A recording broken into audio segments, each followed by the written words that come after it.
How to celebrate summer solstice if you're busy, burned out, and forgot it was this weekend. Make a jar of sun tea and charge it with an intention of joy, abundance, and vitality. Do a summer solstice simmer pot with citrus, chamomile, lavender, and almond extract. Write down what has grown in your life since Yule, then read it out loud in gratitude. Harvest herbs from your garden and tie them into drying bundles for spell work. Build a solar altar with seasonal flowers, fruit, solar crystals, and gold candles. Charge your magical tools, jewelry, anything you want in the sunlight for a few minutes. Just be careful if you put some crystals out there, some of them will change color. Light a gold or yellow candle and speak your summer intentions aloud at sunrise. I made a free witchcraft calendar so you never have to remember all of this.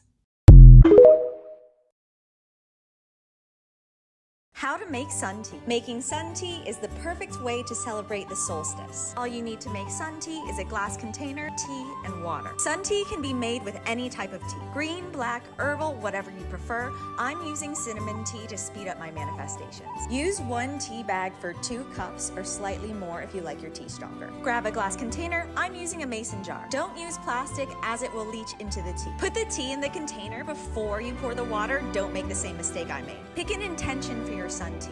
Would you like it to hydrate you, make you more beautiful? Whatever that intention is, focus as you fill the container with water. Cover and place somewhere sunny. Brew for 1 to 2 hours. Don't leave it for longer than that, especially if you're using an herbal tea, as bacteria may start to grow. If you prefer your tea sweetened, add some honey while it's still warm. To honor the sun's energy, try adding citrus fruits like lemon or orange. You can speak affirmations into your tea and stir 3 times clockwise. Before storing, make sure to take the tea bags out so it doesn't oversteep. And that's it. Comment to stay on WitchTok.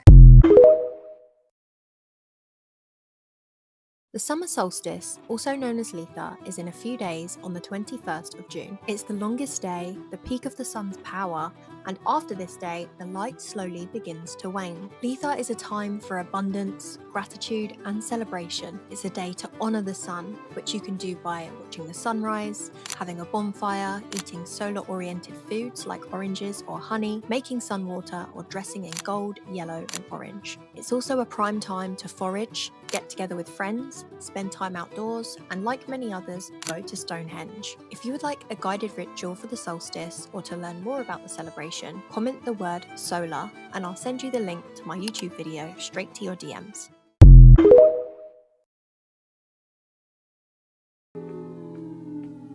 Here comes the sun, here comes the sun, I say it's alright. Little darling, it's been a long, cold, lonely winter. Little darling, it feels like years since it's been here.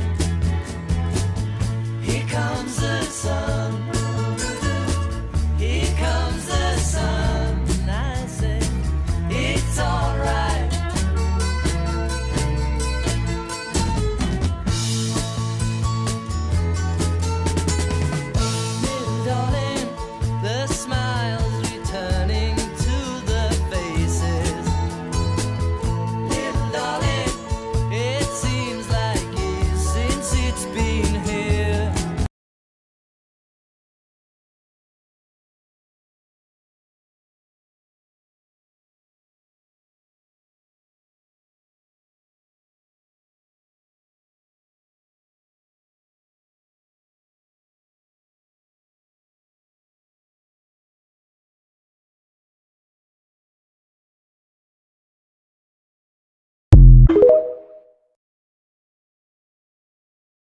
Hey there, Pumpkin. I'm Lizzie, and this is the Witch's Guide to June.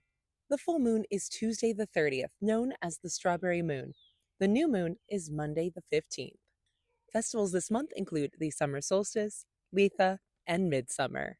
We are currently in the sign of Gemini through the 20th and move over into Cancer on the 21st. Vegetables in season include arugula, eggplant, asparagus, beets, broccoli, zucchini, carrots, cucumbers, rhubarb, spring onion, spinach, and tomato. Almost everything. Everything's in season. It is a bounty. Fruits in season include blueberry, gooseberries, nectarine, and raspberries. The herbs of June are fennel, rose, lavender, and St. John's wort. June's colors are gold, orange, and yellow. Lots of solar energy. June's fauna is the bee, butterfly, dragonfly, fox, and squirrel.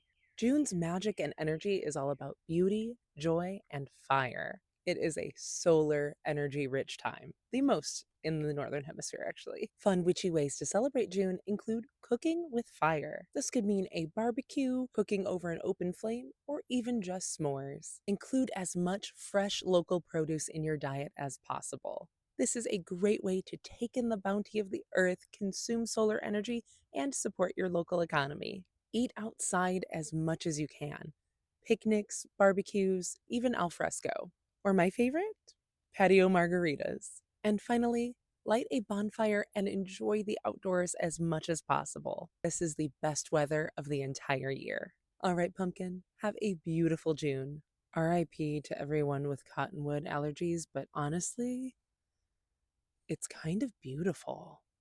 All right, things are actually in bloom. I'm gonna go get sunflowers. Kiss me hard before you go.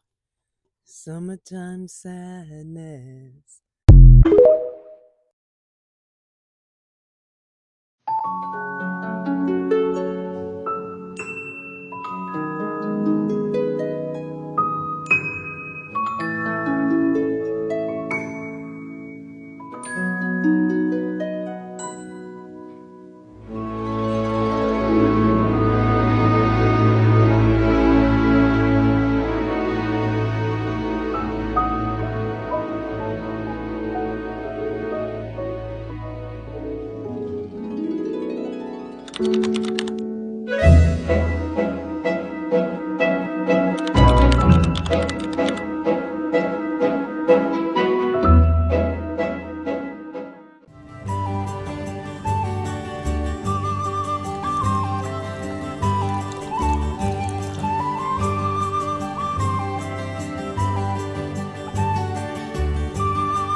This is how I made my Solstice sun catcher, the perfect activity to do on the summer solstice. Start by cutting your oranges as thin as possible, but make sure the rind is all the way around the orange slices. Pat them as dry as you can and then line them up on a wire rack. Oranges are often associated with the sun due to their round shape and vibrant color, making it the perfect object to infuse with the energy from the sun on the solstice. I left my orange slices outside all day, flipping them every hour, but you can also do this in your oven on a very low setting.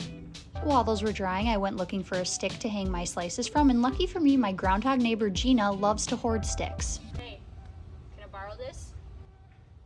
Gina made a home here 5 years ago with her babies after coyotes ambushed her last place. She doesn't bother me or the cats, and we don't bother her, so who am I to tell her to go back to where she came from? After about a day, those orange slices should be dried for the most part, and you're ready to string them. You can use whatever you want for this. I use this bead wire cord. It's all I had on hand. I wouldn't recommend it, but I did have all these old beads from my childhood, so I really had fun decorating this.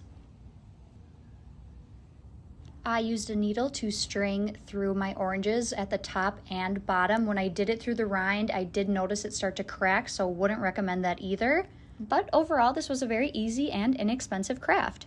I cut up 3 oranges and got about 14 good orange slices out of that, and I tied them to my branch, added a little glue for security, and this is how she turned out. I plan on hanging mine in my window all summer, and we'll even probably take her out for some winter solstice decoration.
let's recite an 800-year-old summer solstice poem in medieval Middle English.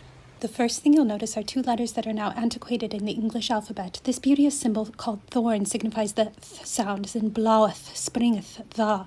The second is like a snaky F crossed on only one edge. This is long S, signifying the S sound in lowercase situations, as in sing, said, springth. You'll also see the interesting consonant combination of L plus H. I make this sound by adding a tiny puff of air after L, luuda.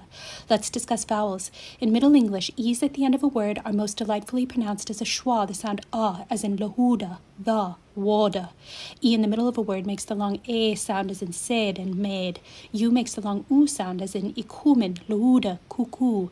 I makes the long E sound as in sing or springth. A makes the open A sound as in and. O makes the long O sound as in water. OW makes the open Ow sound as in blaweth.